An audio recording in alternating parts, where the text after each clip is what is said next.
Isolamento social, aulas dentro de casa, milhares de mortes por dia. A pandemia de Covid-19 deixou traumas profundos na sociedade brasileira. Para que essa época não caia no esquecimento, nasceu um memorial digital da pandemia de Covid-19. O site reúne materiais produzidos por pessoas comuns, como diários escritos no início da pandemia e relatos sobre a Covid em territórios indígenas e em uma favela do Rio de Janeiro. A coleção de fotos em preto e branco do fotógrafo Herbes Júnior retratam momentos dramáticos, o descaso de parte da população com cuidados básicos e a chegada das vacinas. O BDF Entrevista de hoje fala sobre essa iniciativa e a importância de mantermos a memória de uma época que muita gente prefere esquecer. Olá, começa agora mais um BDF Entrevista.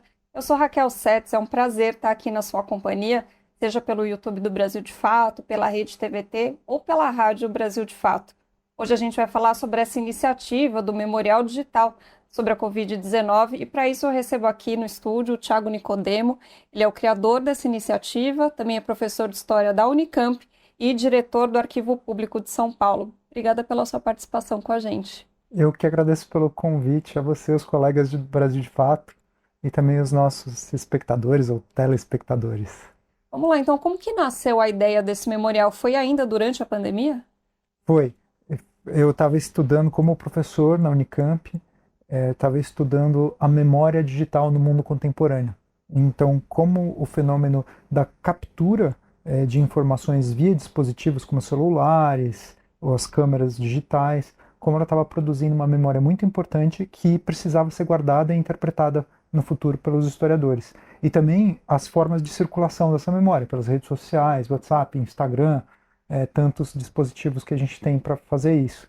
E a questão era, como que a gente vai poder contar as histórias do futuro? Daí, especificamente, eu estava estudando eventos catastróficos, a memória diante de eventos catastróficos. Então, começava no 11 de setembro, que é de 2001 já, e daí ia passando pelo furacão Katrina, outros eventos, e como é que esses eventos eles tinham suscitado captura de imagens sob diversos ângulos e por pessoas da sociedade. Quer dizer, cada vez mais, o que acontece? O indivíduo guarda as memórias sem necessariamente uma agência técnica, arquivo, nada, é informal. A pessoa vai lá e captura, e daí essa captura gera uma demanda de memória, uma necessidade de visibilidade. Eu estava estudando isso antes da pandemia começar, e tinha já um grupo de pesquisa montado numa unidade da Unicamp que eu tinha criado, que chamava Centro de Humanidades Digitais. E daí, logo que deu a pandemia, isso foi, eu me lembro, 13 de março, que ela foi que o lockdown começou oficialmente. Começou também na Unicamp, então tive que interromper as aulas e começar a me preparar para dar aulas online. E daí eu coloquei os meus alunos, e em todos os níveis, tinha inclusive pós-doutorado já estudando isso. Então a gente se dirigiu para olhar para esse fenômeno, que era a demanda de memória digital no evento pandemia. Eu sabia que ia ser importante, eu sabia que tinha já uma sensação que ia durar bastante, que não ia ser uma coisa assim totalmente leve, até porque os meus pais são médicos, profissionais de saúde e de doenças infecciosas, então eles me ligavam e falavam, não, é muito sério. Então eu já tinha uma preparação assim, para entender que aquilo não seria um simples evento de alguns dias ou até semanas. Então eu coloquei todos os alunos para a gente monitorar os grupos sociais que começaram a produzir memórias, quase como uma forma terapêutica, como uma forma de sobrevivência para lidar com aquilo. Então como é que ficou no final?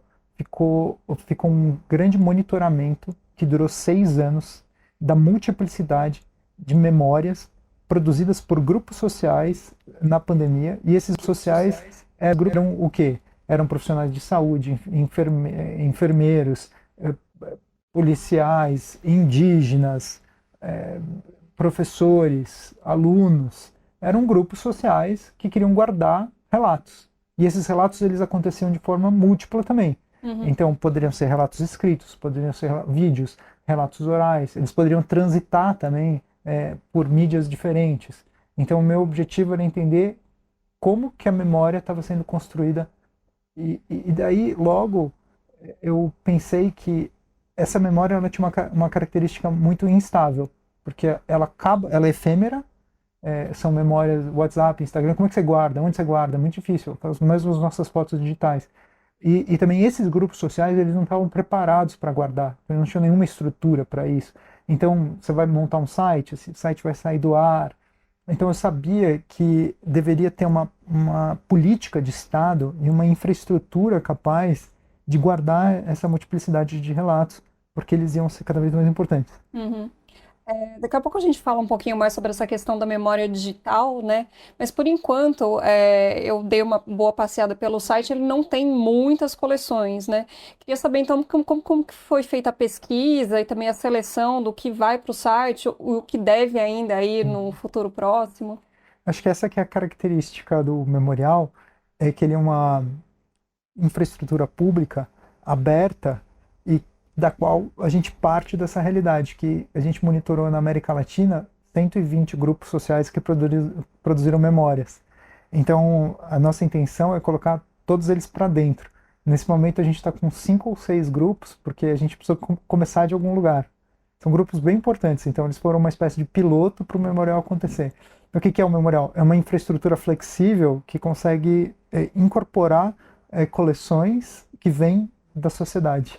Então, duas características importantes. Uma característica é que eu não invento as coleções, elas já existem. A gente só está achando uma solução para pegar a voz dos brasileiros e preservar e dar acesso de longo prazo. E daí a outra característica é que ela é infinita, porque apesar do evento já ter acontecido, ele é elaborado e reelaborado, e cada vez que eu falo que essa solução existe, aparece mais gente querendo doar informações. Mas a característica principal é que a gente mantém a personalidade, a história da própria coleta. Então ele é uma espécie de arquivo de arquivos, porque ele vai contar a história do grupo social que produziu essa memória e por que produziu a memória. Então a resposta rápida é, na minha cabeça, e agora é um coletivo, eu não falo mais sozinho, quando eu imaginei a solução, estava só com um grupo e, sobretudo, com um aluno, que se chama Ian Marino, e que fez um doutorado sobre isso. E hoje ele é professor da Universidade Federal de Juiz de Fora. Então ele fez todo o processo dele de formação acompanhando isso, e a gente trabalhou junto e a gente hoje inventou isso juntos. Depois, com o tempo, a gente foi se aproximando do Ministério da Saúde, especialmente durante a gestão da ministra Anísia, e que deu um apoio, porque eles queriam fazer um memorial. E o memorial ele tinha uma versão física, que era na Praça 15, no Rio de Janeiro, que é o Centro Cultural do Ministério da Saúde. E já estava em reformas. E daí a Anísia foi por volta do dia 12 de março de 2024, fez um evento em Brasília para discutir a política de memória da pandemia e me convidou. E daí foi lá que a gente começou a conversar para que essa ideia de um memorial digital fosse adotado como uma infraestrutura pública. E daí entrou um outro apoio, que foi um apoio da Organização Pan-Americana da Saúde, que abraçou o projeto e hoje a gente está operando em colaboração e em bloco. Então o projeto não é mais meu, ele é de 3 instituições fortes, que é a Unicamp, a Organização Pan-Americana da Saúde, que é um organismo internacional vinculado à Organização Mundial da Saúde, e o Ministério da Saúde. E ele é aberto. Então a intenção, acho que é em alguns meses, a gente ter 10, 20, 30, 40, 50, 60 grupos sociais representados lá dentro. Mas é feito algum tipo de seleção? A gente, assim, numa primeira leva, a gente se aproximou dos grupos que a gente achava que eram mais importantes e que tinham mais risco de perda, daqueles que a gente tinha pesquisado. Perda da memória, você Perda diz, da né? memória, daquilo que tinha sido juntado. Agora, a gente quase que separou 2 processos. Uma coisa é a produção para colocar dentro do repositório, preservar digitalmente e dar acesso. Outra coisa é a articulação com o grupo. Então a gente vai colocando aqueles que estão ou precisando mais, ou que está mais também um pouco mais facilitado para conseguir fazer o processo, porque o que não está vai demorar um pouco mais. Então agora a gente está digamos assim, modulando. Mas o critério principal é a relevância, mas também o risco de perda de uma coisa muito importante. Uhum. E a necessidade da comunidade. Você até comenta, né, ali no material de divulgação do memorial, que o Brasil tem essa cultura do esquecimento, né? E que o memorial vem justamente para tentar combater isso. Queria que você comentasse um pouquinho, por favor. É assim, Raquel, você pensa na história social do esquecimento e do apagamento, né? Quantos documentos se perdem, quantas memórias se perdem e o quão isso é relacionado com lutas sociais, com disputas e com mecanismos de invisibilidade na sociedade brasileira. Então, quanto se perdeu da escravidão de documentos? Inclusive, a escravidão ela foi pautada por apagamentos deliberados, queima de documentos legalmente validadas. Daí você tem outros processos sociais importantes que alguma coisa se recuperou. Mas o fato é que quantos por cento de uma memória difícil ela é preservada perto da imensidão de informações que se perdem. E então a perda, o esquecimento, ele é parte. Só que ele também, de algum jeito, ele é sócio do processo. Do processo de apagamento. Existe uma intenção por trás do lembrar e do esquecer. Se alguma coisa foi preservada é porque alguém agiu em favor dessa preservação, senão ela teria sido perdida. No mundo digital, essa situação ela se agrava por várias razões. Primeiro, porque a gente não tem mais a governança sobre as nossas memórias, porque elas estão nos aplicativos, nas nuvens, nos contratos, então a gente não sabe mais como preservar. Tecnicamente, os meios estão em outro lugar. Então eles estão invisíveis para a maior parte da sociedade. Fora redes sociais que deixam de existir. Então, por exemplo, tudo que a gente tinha de foto, tal, no Orkut, acabou, né? Acabou. E isso também está relacionado com muitas questões éticas importantes que vão ser cada vez mais importantes no futuro. Por exemplo, os próprios legados digitais, né? Até que ponto que vai ser ético e vai ser possível uma empresa, um conglomerado, poder mobilizar uma memória digital de alguém, porque ela tem essa memória e porque você assinou um documento quando você aderiu à rede autorizando isso. Então no limite, quando a gente está discutindo isso, a gente está discutindo a soberania no mundo contemporâneo. Qual que é quem que na verdade manda sobre o lembrar e esquecer na sociedade? No mundo ocidental, quem manda hoje sobre o lembrar e esquecer são essas grandes corporações. Sim. E isso vai afetar completamente o nosso senso de comunidade e um senso não só de identidade, mas também da possibilidade da gente utilizar as nossas memórias, as evidências do que a gente viveu para o benefício da própria sociedade, para o nosso benefício, para o benefício das pessoas. Quer dizer, por trás está uma invisibilidade sobre um pacto social que deveria focar nos dados, na articulação desses dados com a sociedade. É lógico que esse pacto ocidental ele não é o único. Você tem casos como a China, que inclusive tiveram justamente por causa dos dados, do monopólio público sobre os dados, tiveram mais sucesso na hora de controlar a população durante a pandemia. Mas isso não vem ao caso. Acho que o ponto é esse. Para que serve? Com quem que está na mão a preservação? E só te falar mais uma coisa importante. Neste contexto, que é um contexto meio catastrófico, é esquisito, porque a gente tem cada vez menos governança sobre o lembrar e o esquecer. Não está na nossa mão, não está na mão, quem sabe, nem do Estado, mas a sociedade se organizou cada vez mais para produzir memórias. Quer dizer, todos os eventos que se sucederam à pandemia, como foi o caso da enchente no Rio Grande do Sul, eventos catastróficos fortes, né? E as guerras, Israel, Hamas, Ucrânia, a gente percebe que a memória digital está sendo cada vez mais importante para as comunidades que vivenciam isso, e ela está suscitando cada vez mais direitos. Então ela precisa de uma infraestrutura de preservação. Então o que foi desenvolvido aqui, ele não vai servir só para a pandemia, ele vai servir como uma chave para preservar memórias difíceis no futuro que virá. E a pandemia não vai ser nem a primeira nem a última. Mas falando especificamente da pandemia, uma coisa que eu tenho conversado bastante com amigos, enfim, quando a pandemia começou, acho que houve uma ideia meio geral de que haveria muitos livros, muitos filmes, documentários sobre a pandemia, e o que a gente vê hoje é que não tem praticamente nada, né? Você não tem produção nem de ficção, nem, né, documental mesmo sobre a pandemia. Parece que foi um trauma tão grande que a gente ainda não está conseguindo olhar. Você tem essa percepção também? Tenho. Essa é uma questão bem importante como professor de história e que eu parei para pensar desde o começo também. É que é a seguinte: o quanto que a pandemia é especial. Se você comparar com a Segunda Guerra Mundial, os eventos aconteceram lá na Europa, na Europa ocidental, né?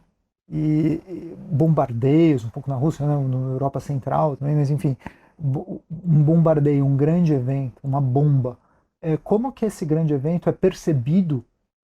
Sempre vai ser escalonado a partir de um centro e de eventos periféricos que vão calibrar aquela experiência. Então, as pessoas no Brasil, elas perceberam um dia a bomba ou perceberam o Holocausto, mas elas demoraram para perceber, e o jeito que elas perceberam não foi do mesmo jeito que quem estava lá no meio levando a bomba na cabeça percebeu. No caso da pandemia, aconteceu uma coisa diferente, porque o processo histórico ele foi escalonado globalmente, de modo que quem teve o privilégio de ficar em casa, teve o mesmo privilégio em Tóquio, em São Paulo. Quem se precarizou também na África do Sul, no Chile. Quem virou morador de rua, ou quem teve a vida piorada, ou as condições até limite, também teve uma experiência mais ou menos parecida. Então, ela teve um caráter global diferente de todo o resto dos eventos do que a gente já viu. E isso influencia muito como é que isso vai ser guardado também para o futuro. E só mais uma coisa, a memória também tem uma coisa importante. Tem um tempo de decantar. Então, a Segunda Guerra Mundial, o que aconteceu? O Holocausto, a aceleração do Holocausto aconteceu em 41, 42, como solução final catastrófica e eticamente terrível.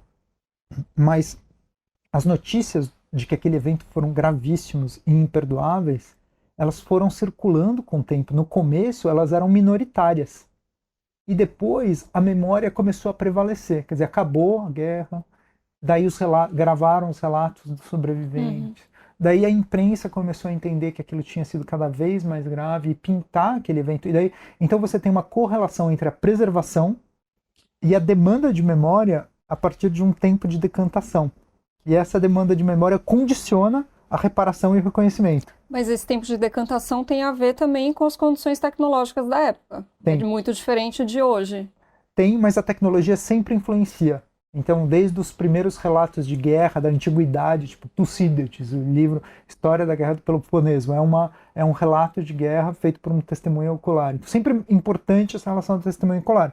Mas com o digital, na Segunda Guerra, também foi super importante o uso da tecnologia, inclusive Sim. a tecnologia de gravação, que foi uma novidade na época.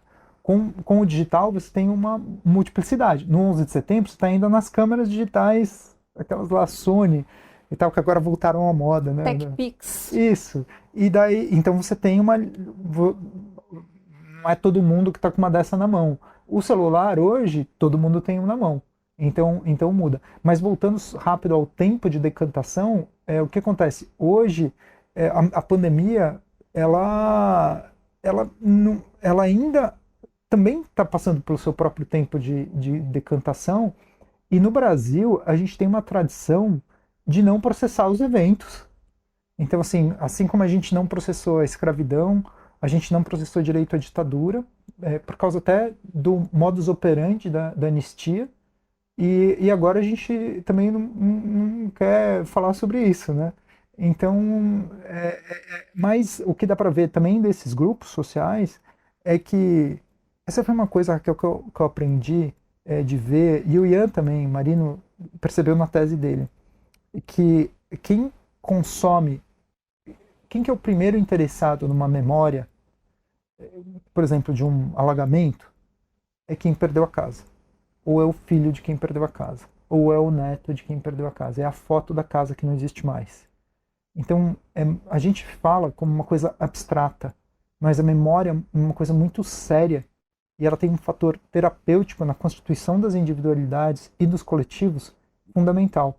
Então, para te resumir, a nossa conversa é: quanto mais desmemoriado a gente vive, quanto mais sem agência sobre a memória a gente vive, mais a sociedade se articula pela memória. E daí a gente precisa achar um lugar e um jeito para que essas memórias sejam guardadas e que esses problemas eles sejam incorporados como políticas de Estado. Vamos falar um pouquinho então sobre as coleções que estão agora lá no site. Queria começar falando do Diários da Pandemia. Conta como que surgiu, né? Foi um projeto, acho que da Unicamp, se não me engano. E aí as pessoas eram incentivadas a falar sobre os seus sentimentos, né? O que dá para perceber assim de mudança das pessoas ali no início da pandemia? Como que a sensação, como que essa percepção foi mudando ao longo dos dias? Eu vou te falar de uma forma geral, né? Não só desse grupo, mas de uma sensação de vários grupos, né? De vários relatos. Como foi perceber que a situação estava cada vez mais grave, né? Então dá para perceber que essa percepção vai mudando no jeito que as pessoas expressam aquele sentimento. A pandemia era, no começo, era para durar, não sei, o isolamento social era para durar algumas semanas. E daí que a gente foi tendo noção da gravidade do evento. Então essa ficha vai caindo nas pessoas. E as pessoas vão usando os seus relatos, a forma de relatar, como uma terapia mesmo, de contar o que estava acontecendo, de conseguir achar um jeito de compartilhar aquela experiência diante do isolamento. E daí é bem engraçado isso, porque também é bem curioso, engraçado não, porque também essa sensação, né, mesmo todo mundo isolado dentro da sua casa, por exemplo, essa terapia da memória foi um jeito das pessoas se conectarem, se aproximarem por essa experiência. Não, eu lembro, assim, uma memória própria, tá? Que você compartilhar com outras pessoas o quanto todo mundo estava apreensivo e morrendo de medo e muito sem saber o que vai acontecer, dava um certo alívio, né? Você pensa, tá, não tô sozinho nesse barco. Exatamente isso, não tô sozinho nesse barco. Mas é importante porque a gente imagina quem teve esse privilégio do isolamento social. Tem isso também, né? Precisa entender que isso é um privilégio, né? É importante. E daí você se aproxima por ele. Mas tem vários escalonamentos importantes. Por exemplo, o escalonamento etário. Você tem uma geração que ficou presa dentro de casa. Na época em que era mais importante para eles saírem. Então, por exemplo, pessoas que terminaram sua adolescência, se matricularam, prestaram vestibular, entraram na faculdade e não viram a cor da faculdade. Isso para quem teve esse privilégio.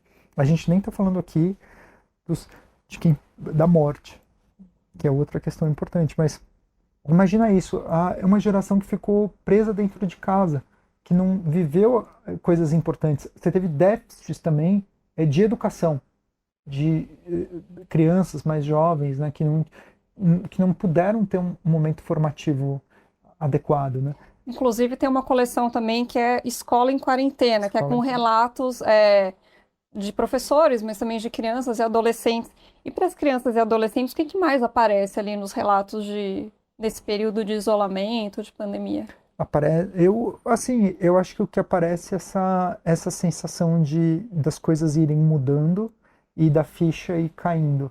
Mas é muito variado, Raquel, é muito variado. A gente vai recolher agora 2 grupos, para te dar um exemplo também interessante, 2 grupos que cuidam de sonhos, relatos oníricos da pandemia. Nossa, deve ser muito interessante. Muito, porque imagina a situação, você teve sonhos de monstros incomuns, ou sonhos que convergem, são parecidos sem as pessoas sequer se comunicarem, sonhos reincidentes, então um imaginário coletivo muito potente, né? Esse é um exemplo que também ajuda a situar os outros relatos, essa variedade de relatos. E eu te diria também que essa sensação da perda e do luto é muito importante. porque todo mundo ficou com a sensação, mesmo quem não perdeu ninguém de imediato, todo mundo perdeu alguém, claro, mas mesmo quem não perdeu ninguém ficou com a sensação de que algo estava sendo perdido, no mínimo um grande tempo da vida, uma grande oportunidade, ou mesmo das situações de risco que estava se colocando. Mas eu falei de idade, eu falei de escola, tem outras questões muito importantes, como o relato da favela. Era isso que eu ia te perguntar. Quais dificuldades específicas que a população de favela sofreu? E aparecem, né, na coleção Varal de Varal Emoções. de Emoções. Esse é sobre o cotidiano da favela da Rocinha. E daí esse grupo é um grupo muito potente. A gente chegou a conhecê-los pessoalmente. Muita gente, a gente inaugurou no dia 7 de abril agora. E daí muitos dos grupos, eles estiveram presentes e emocionados. E a gente conheceu, depois de conviver 6 anos com eles, a gente conheceu as pessoas materializadas na nossa frente pela primeira vez. Esse foi o caso do Varal de Emoções. E esse é um grupo que tem vídeos e que conta, faz relatos fílmicos, fotos e também relatos escritos, mas eu gosto muito dos vídeos, porque eles entrevistam as pessoas, por exemplo, do comércio da favela. E a favela, né? Eu não sou a pessoa certa para falar, eu acho que eles que têm que falar sobre eles. Mas a sensação que eu tenho vendo os relatos é que a favela não parou. E que essa sensação, ou pelo menos esse privilégio que a gente teve nas casas, nos bairros de classe média, média alta, né, de isolamento social, ele foi muito diferente na favela, que tem outro senso de intimidade, outro senso de disposição, de sociabilidade, de arquitetura, inclusive. Então o que dá para ver é um comércio funcionando, são tensões também para isolamento social mais graves e mais amplificadas. Não, porque a favela naturalmente é um aglomerado, né? Como que você não vai se aglomerar se as pessoas vivem, né, coladas, uma janela colada na janela da casa do lado? Exato, exato. E eu acho que você imagina quantos relatos importantes que eles podem ser guardados. Para chegar num ponto também, né, que é a visibilidade sobre as perdas das pessoas. A gente está fazendo um trabalho agora com as associações de vítimas da pandemia. Você tem os órfãos da pandemia, você tem outras associações de vítimas, de parentes de vítimas que estão articuladas. E daí é um desafio agora como preservar essa experiência. E tem também por trás disso uma necessidade da gente ter uma noção, dar nomes aos mortos. Né? 700 mil mortos. Quais são os critérios para entender essas 700 mil mortes? Foram 700 mil mesmo? Onde está essa base? Como essa base ela conecta com as pessoas que morreram? Quem são essas pessoas? Quem são as histórias de vida dessas pessoas? Então essa é uma questão que permeia todo o material que a gente está trabalhando, que é você tentar recuperar alguém que estava em situação de risco, de perda, de possível morte ou de morte, e daí você precisa preservar a memória daquela pessoa como uma forma de luto. E essa é uma das amarrações mais importantes. Não é só o relato do medo de quem sobreviveu. O relato é a necessidade da gente visibilizar quem se perdeu. Tem uma que eu estou trabalhando agora, é que muita coisa, isso as pessoas precisam entender. Então, você criou uma infraestrutura, criou uma política pública de preservação. Então, não vai se reduzir aos 120 grupos que a gente levantou no começo. A gente está aberto, fazendo um trabalho com as associações, mas também fazendo um trabalho com os outros grupos que estão aparecendo. Apareceu um muito legal, que é uma ação feita pelo Museu da Faculdade de Medicina da USP e da própria fundação do Hospital das Clínicas, de juntar memórias, múltiplas memórias, também relatos, e daí você tem vários tipos de relatos dentro do hospital, que é o maior hospital da América Latina, onde os meus pais, que são infectologistas idosos, inclusive trabalharam durante a pandemia.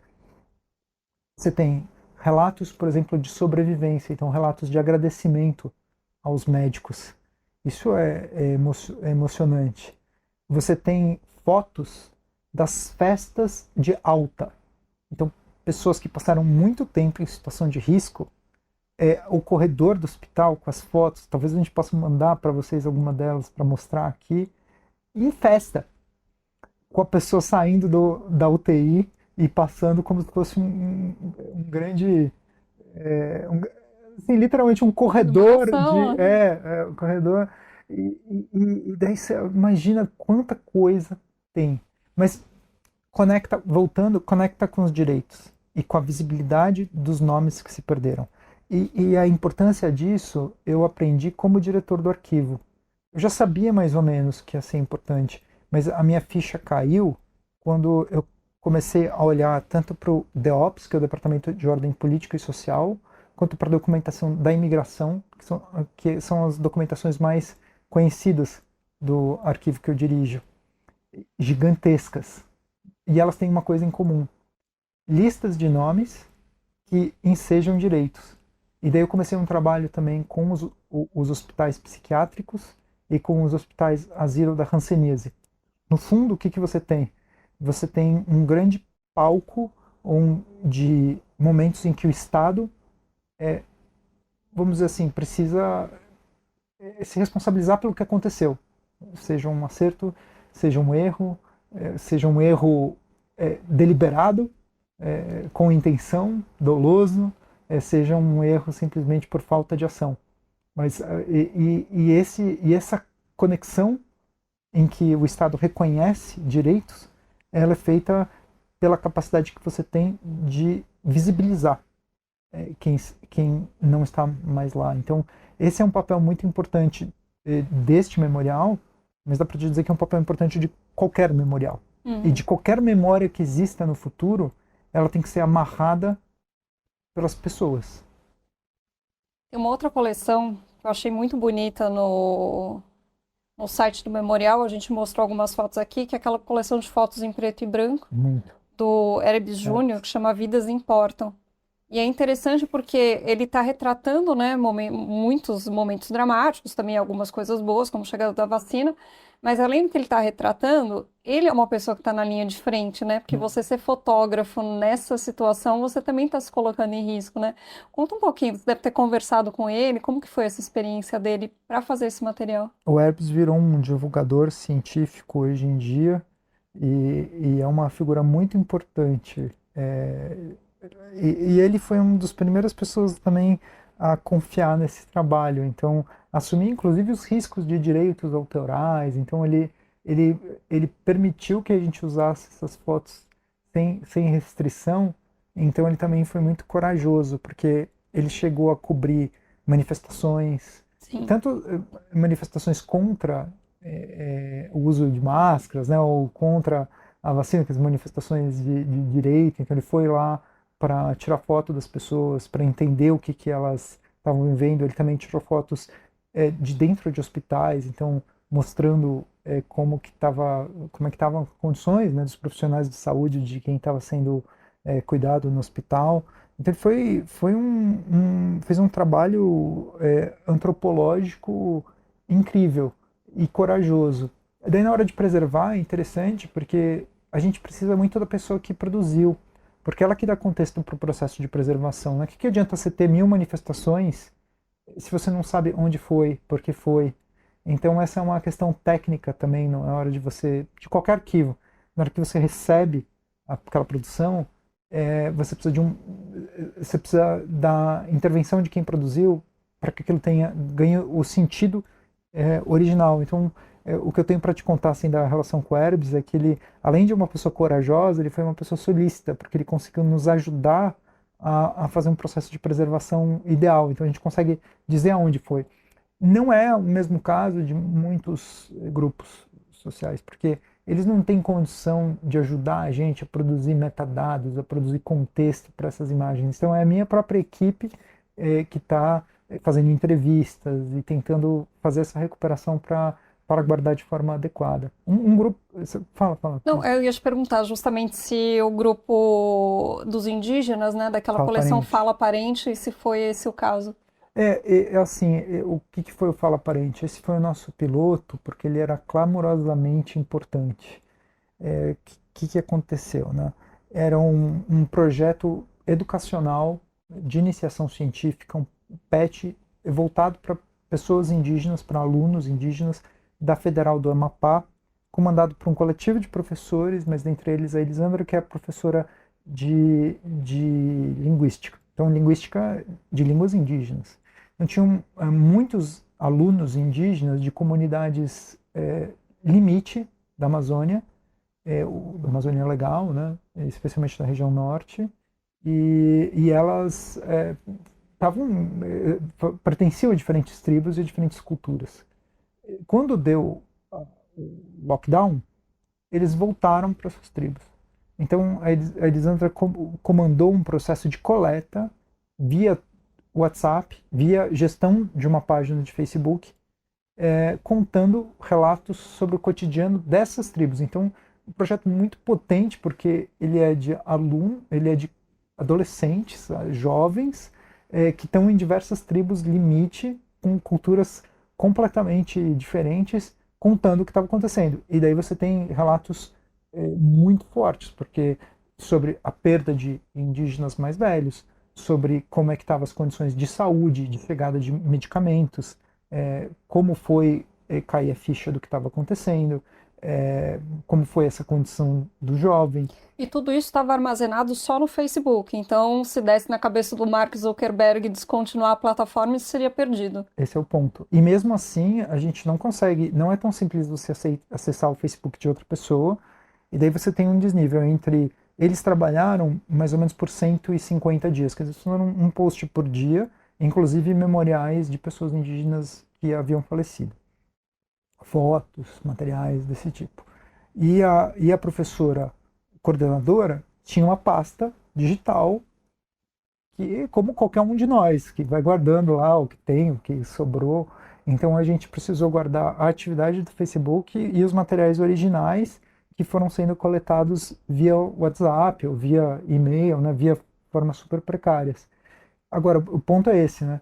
São direitos importantes que estavam sendo registrados no meio mais precário possível. Tem um que eu gosto muito, que não é nem brasileiro, ele se não me engano, é chileno ou colombiano, desculpa, agora eu esqueci, que é sobre relato de vida animal. Então, porque as cidades se esvaziaram, né, os bichos eles voltaram para dentro das cidades, né? Então, no caso da Unicamp, as capivaras tomaram conta do campus. Depois, sei lá, aparece uma onça que espanta as capivaras. Então, as capivaras somem, começa a aparecer um bicho maior, um predador.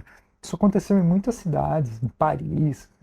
E esse site de relatos de vida animal, ele se perdeu.